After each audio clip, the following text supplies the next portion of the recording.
सच्ची चाह का स्वरूप ये है कि चाही हुई वस्तु के सिवा और किसी में राजी ना हो, उसे कहते हैं चाह। जैसे हमारे हृदय में यदि चाह प्रकट हो गई है प्रिया प्रीतम के मिलन की, भगवत प्राप्ति की, अब हमें किसी भोग में, किसी पद में, किसी मान प्रतिष्ठा में राजी नहीं होना। यदि राजी हो गए तो चाह अधूरी, चाह तुम्हारी कच्ची। देखो इसमें जरा अपने को इस कसौटी में कसो।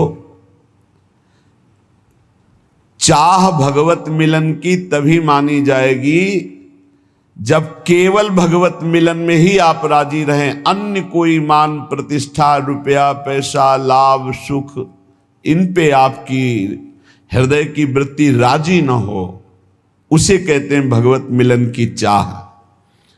जब चाह हृदय में भगवत मिलन की होती है तो उनके बिना जीना कठिन हो जाता है। सच्ची चाह का स्वरूप होता है अनिवार्य, अत्यंत आवश्यक, उसकी पूर्ति होनी ही चाहिए, नहीं मैं जी नहीं सकता। ये भगवत प्राप्ति की चाह देखो किसके हृदय में है। भारी प्रपंच छाया हुआ है चित्त में। जो कंचन कामनी विजयी हैं वो भी कीर्ति में लड़खड़ा के गिर जाते हैं, मान प्रतिष्ठा में गिर जाते हैं। हमारा नाम रोशन हो जाए, हमारा नाम का कीर्ति हो जाए, प्रकाश हो जाए, बहुत बड़ी हानि। इस स्वाप्निक जगत में अपनी यश कीर्ति चाहना मानो भगवान की चाह को मिटाने का पूरा रास्ता जो तय करके आए, उससे आपके जीवन में चाह प्रकट हुई, आपने नष्ट कर दिया। मान कीर्ति प्रतिष्ठा कोई भी चाह ना रह जाए। अनिवार्य जीवन का एक ही विषय है कि भर नेत्र प्रभु को देख लूं।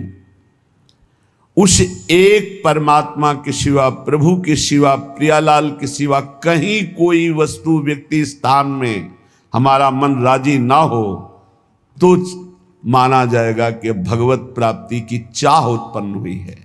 पहले हमको अन्य चाहें नष्ट करनी होंगी। जब प्रेमी अपने प्रीतम इष्ट देव के बिना जीना मुश्किल हो रहा है, अब नहीं जी सकता, प्राण निकल जाएंगे यदि नहीं मिलेंगे, तो इष्ट देव को विवश होकर अव्यक्त से व्यक्त होना पड़ता है। वो हैं यही, पर वो विवश तब होंगे जब जीना मुश्किल हो जाएगा। मदन टेर में एक संत रहते थे जो बाह्य नेत्रों से रहित थे, जिसे नेत्रहीन कहा जाता है, लेकिन वो वास्तविक अंधे नहीं थे। वो वास्तविक ज्ञान नेत्रों से, प्रेम नेत्रों से परिपूर्ण थे। 20 वर्ष हो गए थे प्रियालाल की आराधना करते, वृद्धावस्था हो गई थी। अब उनको एक एक मिनट भारी पड़ने लगा कि प्राण निकलने का समय आ रहा है और प्रियालाल का साक्षात्कार नहीं हुआ। मैं तो दोनों तरफ से गया, बाहरी नेत्र है नहीं, अंदर के नेत्रों में झलक नहीं रहे, तो जीवन व्यर्थ, चिल्ला चिल्ला कर रोना आया। जब हम प्रभु के प्रीतम के मिलन की चाह से युक्त हो जाते हैं तो एक एक क्षण जीना मुश्किल हो जाता है। वो विकल होकर रोने लगे और विकल होकर कहने लगे कि हमें लगता है ये सांवरे सरकार बहुत कठोर हृदय के हैं, इनके संग से हे लाडली जो आप भी कठोर हो गई। वैसे तो आपका स्वभाव है करुणा में, दया में, पर संग दोष आपको अंदर आ गया। ये लाल जो कठोर हृदय कर लिए तो आप इनके संग से आप कठोर हो गई हैं, नहीं तो आप तो दया करुणा प्रेम की समुद्र हैं। ऐसे विलाप करके रो रहे थे। प्रियालाल का जहां नाम चलता है, लीला गायन होता है, वहीं प्रियालाल विराजमान रहते हैं। नाम बाणी जहां श्याम श्यामा तहां, नाम बाणी सुनत श्याम श्यामा सुबस, नाम बाणी निकट श्याम श्यामा प्रगट। विश्वास करो, जब आप नाम जप कर रहे हो तो प्रभु आपके पास हैं। जब आप लीला गायन कर रहे हो, वाणी जी का गायन कर रहे हो, तो प्रभु सुन रहे हैं। अब उनको तो पता नहीं था, श्री जी सुन रही थी वहीं पास में, भूल गए, अपने आप को भूल गए। ऐसी करुणामयी हैं परम कोमल चित, जैसी हरिवंश परम कोमल चित चपल चली शीघ्रता पूर्वक बाबा के पास, और बाबा को पकड़ के कहा मैं कठोर नाय। लालजू ने कहा अरे छुप छुप के आनंद ले रहे थे ये भोरी प्रियाजू ने तो भेद ही खोल दिया, तत्काल पकड़ लिया। कौन हो तुम? अपार आनंद हो रहा है। श्री जी ने कहा ये तुमने कैसे कह दिया बाबा कि लालजू के संग से मैं कठोर हो गई हूं? मैं कठोर ना है तो मैं कैसे जानूं कि आप हमारी स्वामिनी हो? मैं तो आंखों से अंधा हूं, आपको देख नहीं सकता। श्री जी ने कहा देखो ना, स्पर्श किया, दिव्य नेत्र प्रकाशित हो गए। देखा सामने मंद मंद मुस्कुराते हुए लालजू की बहुत चतुर हो बाबा।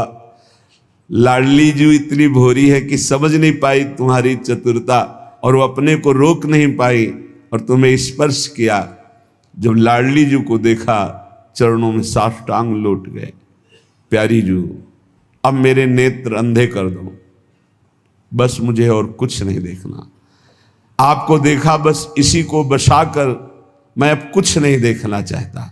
यहां हम इस प्रसंग से ये देखते हैं कि जब हमारे हृदय में मिलन की भारी व्याकुलता होती है, उससे पहले हमारे प्रभु हमारे पास विराजमान होते हैं।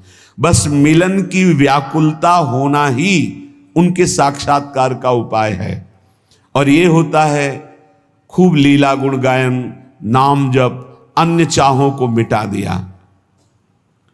सच्ची चाह में कोई कामना अन्य नहीं रह जाती। यदि हमें प्रभु से कुछ चाहिए तो अभी प्रभु के दर्शन की चाह नहीं है। प्रभु से कुछ चाहिए, अनुकूलता चाहिए, समस्या हट जाए, विपत्ति हट जाए, शरीर स्वस्थ हो जाए, कुछ भी चाहिए तो अभी प्रभु के दर्शन की लालसा प्रबल नहीं हुई है। जब कुछ लेने की लालसा ना हो और वो दे तो भी लेने की लालसा ना हो, हाँ, कैसे जैसे छोटा बालक रोने लगा, अब मां ने खिलौने भेजे, वो खिलौने में भी नहीं राजी हुआ, फिर भी रो रहा है। मां ने किसी और को भेजा, फिर भी राजी नहीं हुआ, तब मां अपनी गोद में ले लेती। ऐसे लोक लोकांतर की भोग सामग्री हमारे प्रभु हमको दे तो भी उसमें हमें राजी नहीं होना। हमें भोरी सखी की तरह मान कर जाना है।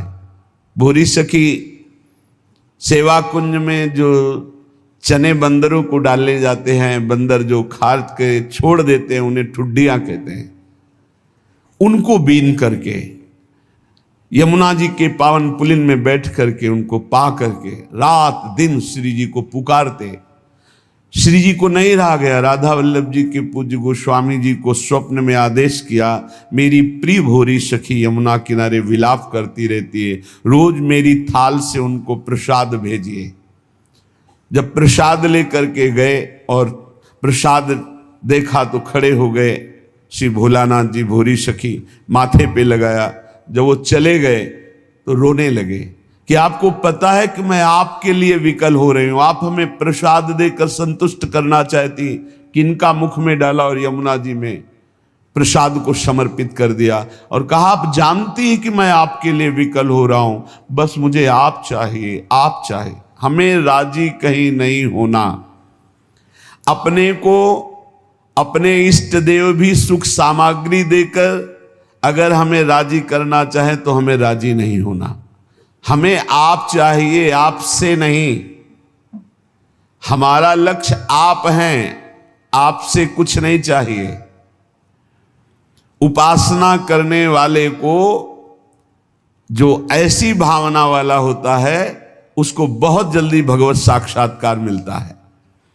भगवत प्रेम की अपार वृद्धि होती है जब ये बात होती कि आपसे भी कुछ नहीं चाहिए, आप चाहिए। दर्शनानंद का यथार्थ लाभ उसी को प्राप्त होता है जिसके अंदर ये विकलता होती है मिलन की। चाह को बढ़ाने का एक सरल उपाय और सफल उपाय है। पूज्य भाई जी श्री हनुमान प्रसाद पोद्दार जी कह रहे हैं, जब तक आप भोगों को अनित्य मान करके उनका त्याग नहीं करेंगे, तब तक ये चाह